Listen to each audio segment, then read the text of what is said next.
இன்னைக்கு கர்த்தர் உங்களோட பேசுகிற வார்த்தை என்னன்னு பார்க்கலாமா? 1 தெசலோனிக்கேயர் 4வது அதிகாரத்தில் 3வது வசனம் நான் உங்களுக்காக வாசிக்கிறேன், கேளுங்க. நீங்கள் பரிசுத்தம் உள்ளவர்கள் ஆக வேண்டும் என்பதே தேவனுடைய சித்தமா இருக்கிறது. அந்தபடி நீங்கள் வேசி மார்க்கத்துக்கு விலகி இருந்து அப்படின்னு இருக்குதுங்க.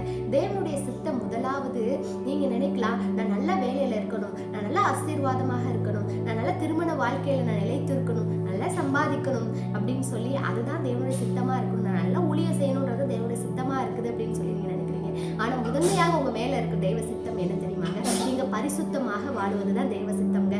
ரூத் தன்னை பரிசுத்தமாக காத்துக்கொண்டாள், யோசேப்பு தன்னை பரிசுத்தமாக காத்துக்கொண்டாங்க. அதனாலதான் ஆண்டவர் சொல்றாரு இதுல பவுல், நீங்க வேசி மார்க்கத்திற்கு விலகி இருந்து அப்படின்னா விபச்சாரத்திலிருந்து நாம் விலகி இருந்து நாம் தம்மை உத்தமையாக காத்துக்கொள்ள வேண்டியது ரொம்ப அவசியமாக இருக்குதுங்க.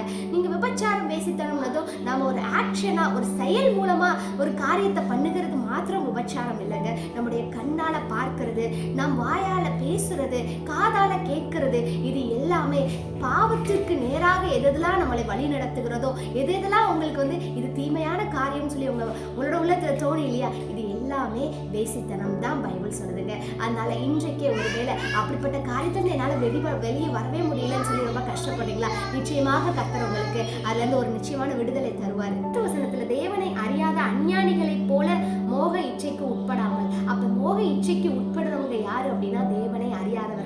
தேவனை அறியாதவர்கள் இச்சையினால நடத்தப்படுகிறவர். ஆனால் தேவனை அறிந்த நீங்களும் நானும் ஆவியினால நடத்தப்படுகிறவர்கள். ஆவியினால நான் நடத்தப்படலை அப்படின்னு சொல்றீங்களா? இன்றைக்கு ஒருவேளை ஆவியானோட பலத்தை கேட்டு ஆவியில நடத்தப்படுங்க. ஆமென். God bless you.